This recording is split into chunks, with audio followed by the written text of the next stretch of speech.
Class 5 में आने पे वेलकम करता हूँ। मेरा नाम वकास अंजुम है और मैं आप लोगों को साइंस पढ़ाऊँगा इंशाल्लाह। तो यहाँ पे हम साइंस का तो आप लोगों ने पढ़ा होगा इसके बारे में कि साइंस को आप लोगों ने 4th क्लास में भी पढ़ा होगा, साइंस को शायद आप लोगों ने 3rd क्लास में भी पढ़ा होगा।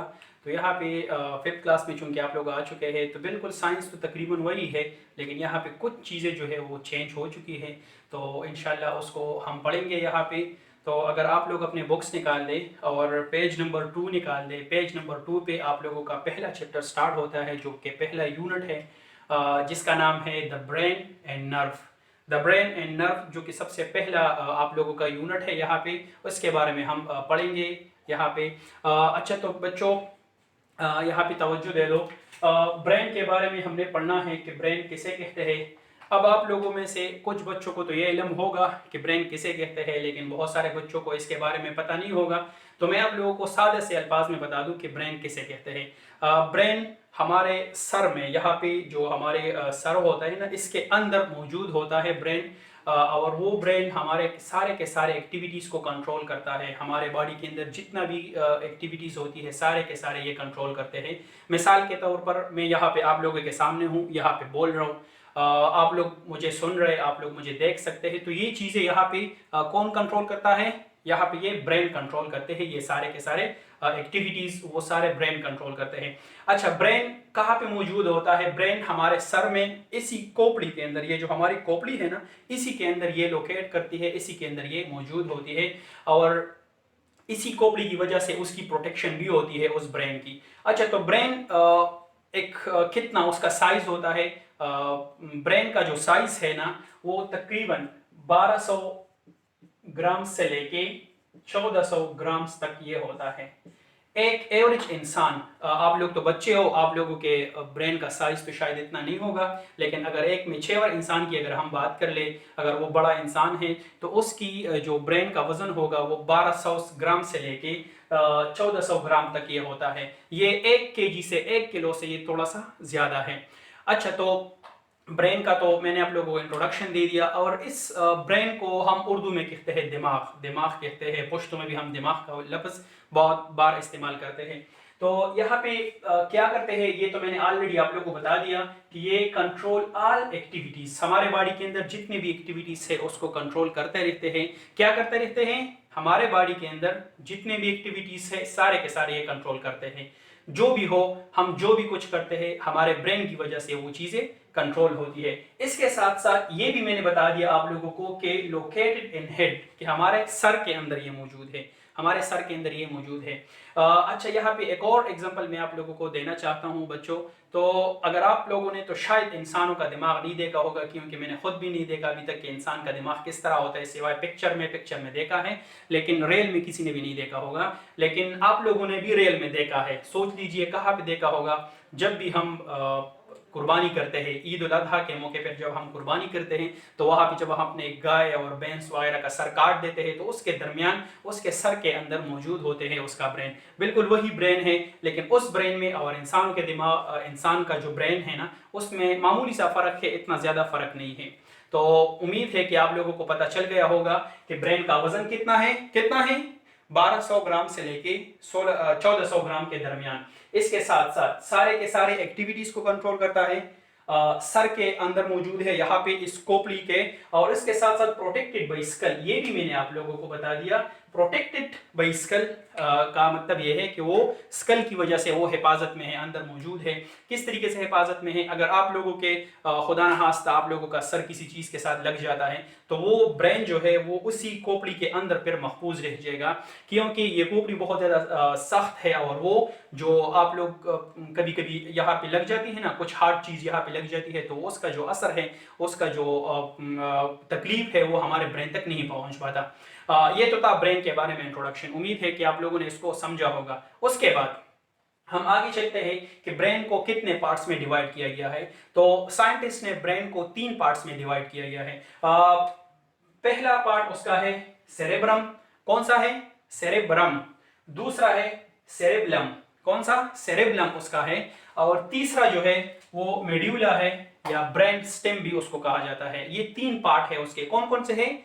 कितने पार्ट है? 3 पार्ट है। कौन कौन से है? पहला सेरेब्रम, सेरेब्लम और जो तीसरा है वो मेड्यूला या ब्रेन स्टेम उसको कहा जाता है। ये तीन उसके पार्ट है।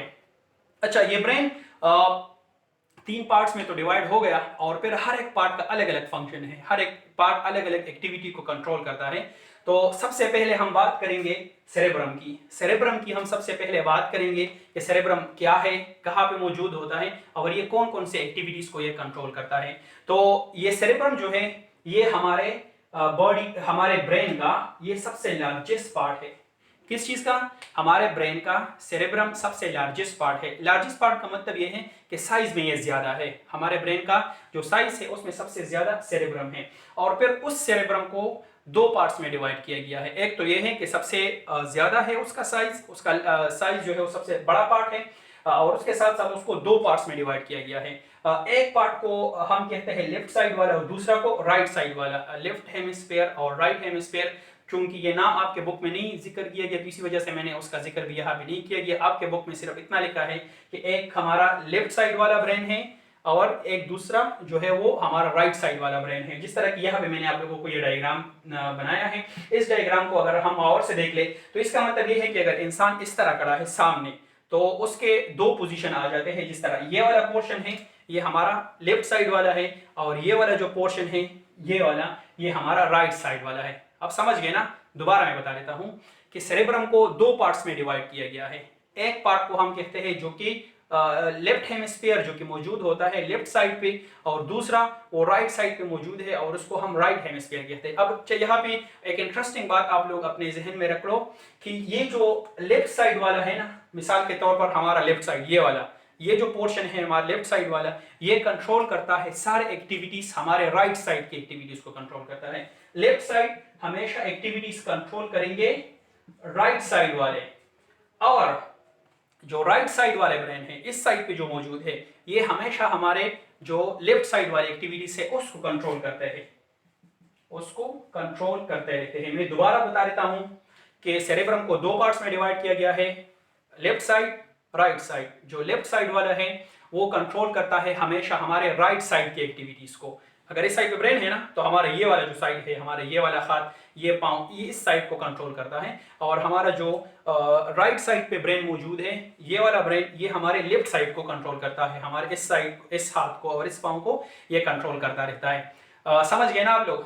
अच्छा, तो उसके बाद फिर एक और चीज यहाँ पे आती है कि ये हमारा जो सेरेब्रम है ये कंट्रोल करता है वॉलंटरी एक्शंस को। अब आप लोग हैरान होंगे कि वॉलंटरी एक्शन कौन से होते हैं। तो वॉलंटरी एक्शन वो एक्शंस होते हैं जो कि हमारे इख्तियार में होते हैं, जो कि हमारे इख्तियार में होते हैं उसको हम कहते हैं वॉलंटरी एक्शंस, जो कि हम अपने इख्तियार के मुताबिक करते हैं। मिसाल के तौर पर अब मैं आप लोगों को बोल रहा हूँ तो अगर मैं बोलना चाहता हूँ तो ये मेरी मर्जी है, अगर मैं नहीं बोलना चाहता तो मैं यहाँ पे खामोश हो जाऊंगा। इस तरीके से अगर हम किसी चीज को देखना चाहते हैं तो ये भी वॉलंटरी में आते हैं। क्यों वॉलंटरी में आते हैं? क्योंकि अगर मैं अपनी आंखें बंद कर लूं तो वो चीज हमें फिर दिखाई नहीं देगा। इसी तरीके से अगर हम रीडिंग करते हैं, मिसाल के तौर पर आप लोगों के सामने अब बुक मौजूद है, अगर आप लोग उस बुक को बंद कर लेंगे और साइड पे रख देंगे तो ये हमारे इख्तियार में है, हम इसको कर सकते हैं। तो ये चीजें अगर हम करें तो ये वॉलंटरी एक्शंस में आते हैं। ये कौन से एक्शन में आते हैं? वॉलंटरी। मिसाल के तौर पर इसके अलावा एक और भी यहाँ पे मौजूद है जिसको हम थिंकिंग कहते हैं। थिंकिंग, सोच, इंसान जब किसी चीज के बारे में सोचता है। अब आप लोग अगर यहाँ पे बैठे हो मेरे सामने तो आप लोग शायद कोई बंदा अपने घर के बारे में सोचता होगा, कोई अपना शायद रोटी के बारे में सोचता होगा कि वो लंच में क्या खाएगा। इसी तरीके से जब आप लोग सोचते हैं तो ये भी वॉलंटरी एक्शंस में आते हैं। और ये और जो एक्टिविटीज है ये कौन कंट्रोल करता है? ये कंट्रोल करता है सेरेब्रम, जो कि हमारे ब्रेन का सबसे लार्जेस्ट पार्ट है। अच्छा, उसके ये एक्टिविटीज कंट्रोल करने के बाद इसका जो अगला फंक्शन है सेरेब्रम का वो है रिमेंबर थिंग्स। ये चीजों को याद रखता है। चीजों को किस तरीके से याद रखता है? मिसाल के तौर पर आप लोगों के अपने दोस्त होंगे, आप लोगों के अपने दोस्त होंगे, आप लोगों के अपने कजन्स होंगे। जब आप लोग उनके साथ मिलते हो तो उसके मिलने के बाद आप लोगों ने उसके साथ जो टाइम स्पेंड किया है उसको आप लोग याद करते हो। या मिसाल के तौर पर जब आप लोग अपने घर चले जाते हो तो स्कूल में जो चीज़ें हुई है, स्कूल में जो बातें हुई है आप लोग उसको याद करने की कोशिश करते हो, या आपके ब्रेन में वो स्टोर होता है। तो वो जो स्टोरेज का काम करता है वो भी ये सेरेब्रम करता है। समझ गए ना? अच्छा, मैं दोबारा बता देता हूँ। ब्रेन के तीन पार्ट्स है। पहला सेरेब्रम, सेरेब्लम, मेड्यूला। सबसे पहले हम सेरेब्रम की बात करेंगे। सेरेब्रम लार्जेस्ट पार्ट है, दो पार्ट्स में उसको डिवाइड किया गया है, लेफ्ट साइड, राइट साइड। जो लेफ्ट साइड वाला है वो हमारे राइट साइड को कंट्रोल करते हैं, और जो हमारा राइट साइड वाला है वो हमारे लेफ्ट साइड को कंट्रोल करता है। ये बात आपने जहन में रखनी है। इसके साथ साथ सेरेब्रम वॉलंटरी एक्शन को, उन एक्शंस को कंट्रोल करता है जो कि हमारे इख्तियार में है। मिसाल के तौर पर रीडिंग, थिंकिंग, इसके साथ साथ सीइंग, किसी चीज को देखना, ये, और उसके साथ साथ चीजों को मेमोराइज भी करते हैं, हमारे ब्रेन में उसको स्टोर भी करते हैं। ये तो हो गया हमारा पहला पार्ट ब्रेन का। इसके बाद हम आगे चलेंगे दूसरे पार्ट की तरफ। ये वाला जो पार्ट था ये पहला पार्ट था, ये वाला है दूसरा पार्ट। अब हम दूसरे पार्ट की तरफ आ गए तो सेरेब्रम क्या करता है। ये पहला सेरेब्रम है, यहाँ पे आर है लेकिन यहाँ पे डबल एल है, तो यहाँ पे आप लोगों ने इसको जहन में रखना है। ये सेरेब्रम है और ये वाला सेरेब्लम है।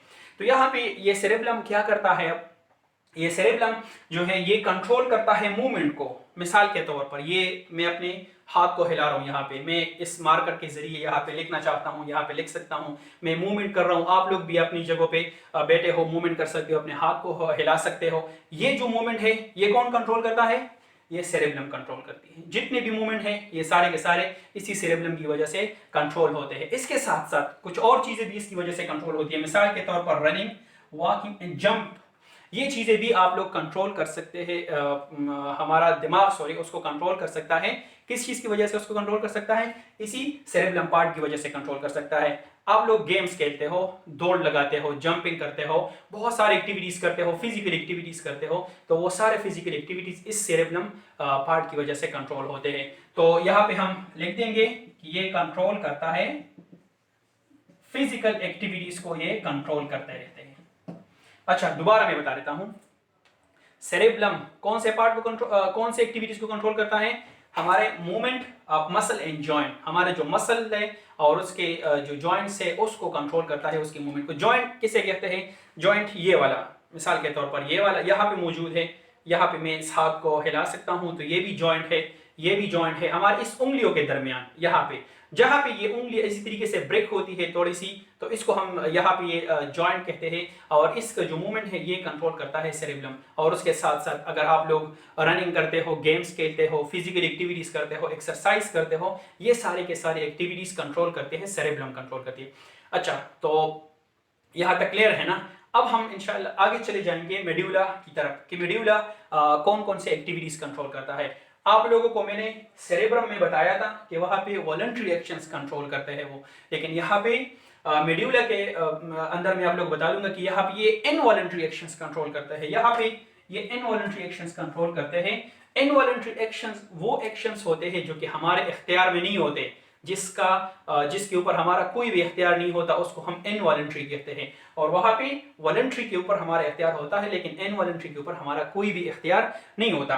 तो इनवॉलंटरी एक्शंस में अब कौन कौन सी चीजें आती है, इसमें आती है digestion and beating of heart. Digestion, आप डाइजेशन किसे कहते हैं, डाइजेशन हम इसे कहते हैं कि आप लोगों ने अगर मिसाल के तौर पर खाना खा लिया, जब आप लोग खाना खाते हो वो खाना आप लोगों के मुंह से गुजरता है और आपके स्टमक में चला जाता है। तो जब स्टमक में एक मरतबा खाना चला गया तो वहां पे उसके ऊपर आप लोगों का कोई भी इख्तियार नहीं है। अगर आप लोगों का स्टमक सही है तो वो जल्दी जल्दी डाइजेस्ट हो जाएगा, लेकिन अगर वो स्टमक सही नहीं है तो वो जल्दी डाइजेस्ट नहीं हो पाएगा और फिर आप लोग को बहुत ज़्यादा तकलीफ होगी, आप लोग फिर बीमार हो जाएंगे।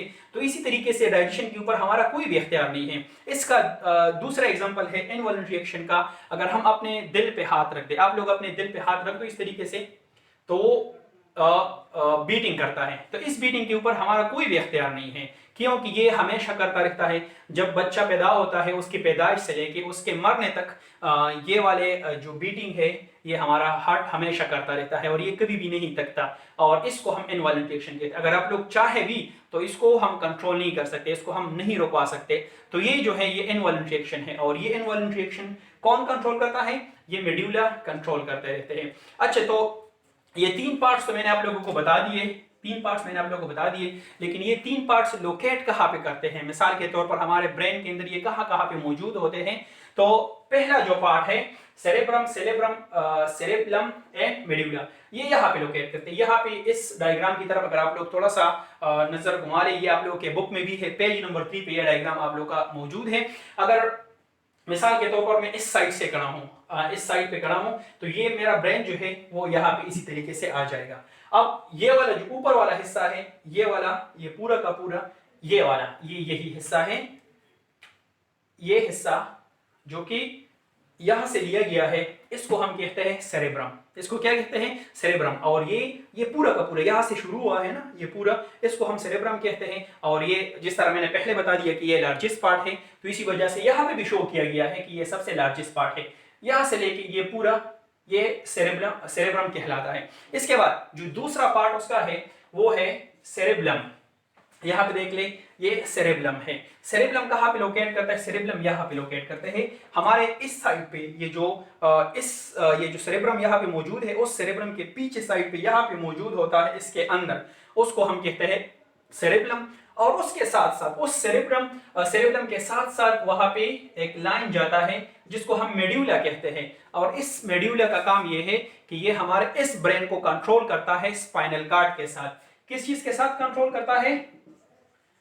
स्पाइनल कार्ड के साथ उसको कंट्रोल करता है। अब स्पाइनल कार्ड किसे कहते हैं? तो स्पाइनल कार्ड हमारा जो वर्टेब्रल कॉलम है, हमारी जो रीढ़ की हड्डी मौजूद है ना, यहाँ पे पीछे साइड पे ये मौजूद है, यहाँ पे हमारे कमर में रीढ़ की हड्डी मौजूद होती है, उसके अंदर मौजूद होता है स्पाइनल कार्ड। तो ये हमारे इस ब्रेन को कंट्रोल करता है, हमारे स्पाइनल कार्ड के साथ ये कंट्रोल करता है। ये इस मेड्यूला का एक और भी फंक्शन है। इन वॉलंटरी एक्शंस के अलावा भी ये इसका फंक्शन है। मैं दोबारा बता देता हूँ कि ये जो तीन पार्ट है ये हमारे ब्रेन में कहाँ कहाँ पे मौजूद है। तो अगर मैं इस साइड से खड़ा हो जाऊं, आप लोग के सामने इस साइड से खड़ा हो जाऊं, तो ये वाला जो पोर्शन है ऊपर वाला, ये हो गया सेरेब्रम। पीछे साइड पे यहाँ पे मौजूद है, ये हो गया सेरेब्लम।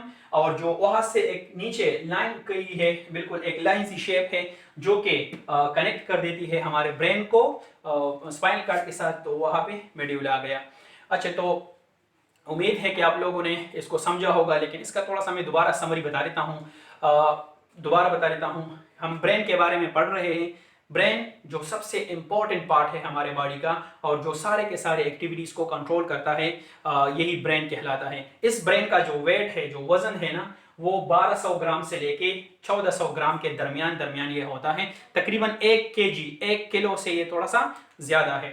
इसके साथ साथ ये हमारे इस सर के अंदर मौजूद होते हैं, और उसकी हिफाजत करता है हमारी ये स्कल, जिसको हम खोपड़ी कहते हैं। ये खोपड़ी उसकी हिफाजत करता है। क्यों की हिफाजत करता है? क्योंकि ये ब्रेन बहुत नाजुक चीज़ है, बहुत नाजुक है। अगर इसको थोड़ा सा भी जोर इसके ऊपर आ गया, या किसी ने इस को हिट कर दिया, तो वो बिगड़ जा सकता है, खराब हो सकता है। तो इसी वजह से स्कल उसको हिफाजत में रखता है। इसके साथ साथ फिर ब्रेन के 3 पार्ट हमने डिस्कस कर दिए, सेरेब्रम, सेरेब्लम और मेड्यूला। जो सेरेब्रम था, जो पहला वाला था, ये लार्जेस्ट पार्ट है, 2 पार्ट्स में डिवाइड किया गया है। और उसके साथ साथ ये वॉलंटरी एक्शंस को कंट्रोल करता है। मिसाल के तौर पर थिंकिंग हो गया, रीडिंग हो गया, सीइंग हो गया, जो हम चीज़ों को देखते हैं, ये सेरेब्रम वाला पार्ट कंट्रोल करता है। इसके साथ साथ चीज़ों को भी ये रिमेंबर करने में, याद करने में ये मदद देता है। जिस तरह मैंने उसका डायग्राम यहाँ पे बनाया है, तो अगर मैं इस तरीके से खड़ा हो जाऊँ, तो मेरे ब्रेन के 2 पार्ट्स आपके सामने आ जाएंगे। ये वाला जो साइड है, इसको हम लेफ्ट हेमिस्फीयर कहते हैं। ये वाला सॉरी, इस वाले को राइट कहते हैं, और इस वाले को लेफ्ट कहा जाता है। ये लेफ्ट वाला जो है, ये हमारे राइट साइड को कंट्रोल करता है, और जो हमारा राइट वाला है वो लेफ्ट साइड को कंट्रोल करता है। इसी तरीके से सेरेब्लम आ गया। तो सेरेब्लम मूवमेंट को कंट्रोल करता रहते हैं। मिसाल के तौर पर अगर हमारा जो जंपिंग करते हैं, रनिंग करते हैं, इस मूवमेंट को ये सेरेब्लम कंट्रोल करते हैं। इसके साथ साथ जो मेड्यूला है, ये हमारे इनवॉलंटरी एक्शंस को कंट्रोल करता है। लेकिन कौन से इनवॉलंटरी एक्शंस को कंट्रोल करता है? ये कंट्रोल करता है हमारे डाइजेशन वगैरह को, बीटिंग ऑफ हार्ट वगैरह, इसको ये कंट्रोल करते रहते हैं। और उसका डायग्राम भी मैंने यहाँ पे बना दिया। तो ये था आप लोगों का आज का लेक्चर। मैं आप लोगों को होमवर्क दे रहा हूँ। आप लोग जब भी अपने होमवर्क को कंप्लीट करो, तो आप लोगों के क्लास का एक व्हाट्सएप ग्रुप मौजूद है। आप लोग उस होमवर्क से पिक्चर निकाल के उस व्हाट्सएप ग्रुप में फिर शेयर कर सकते हो। तो जिसने शेयर कर दिया उसको उसके मार्क्स मिलेंगे, और जिसने नहीं किया तो जाहिर सी बात है उसको मार्क्स नहीं मिलेंगे। तो यहाँ पे होमवर्क आप लोगों का ये है कि आप लोगों ने बनाना है डायग्राम